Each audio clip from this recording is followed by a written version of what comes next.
Saudara, polisi menangkap 9 orang di Kabupaten Toli-Toli dan Kabupaten Parigi Motong, Sulawesi Tengah yang diduga menjual bahan bakar minyak tanpa izin.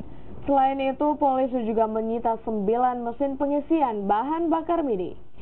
9 tersangka ini kini menjalani pemeriksaan di Polda Sulawesi Tengah karena menjual bahan bakar minyak tanpa izin di Kabupaten Toli-Toli dan Parigi Motong, Sulawesi Tengah. 9 mesin pengisi bahan bakar minyak ini juga disita sebagai barang bukti.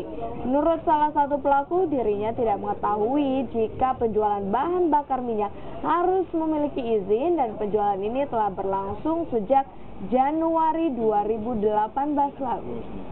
Karena tidak pernah dikasih himbauan dari aparat apapun bahwa ini barang harus punya izin begini.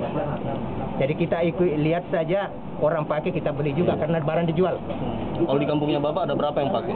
Kalau saya di kampung saya, Pak, kalau di Kota Raya sekitar ada 7 mungkin kalau tidak salah. Sekarang masih beroperasi? Masih beroperasi. TKP dengan 9 tersangka berikut 9 barang bukti yang ada, di mana barang bukti yang ada 2 dari Parigi, 7 dari Toli-Toli. Kita lakukan proses penyidikan baik itu penyitaan, kemudian penetapan tersangka sampai akhirnya P21.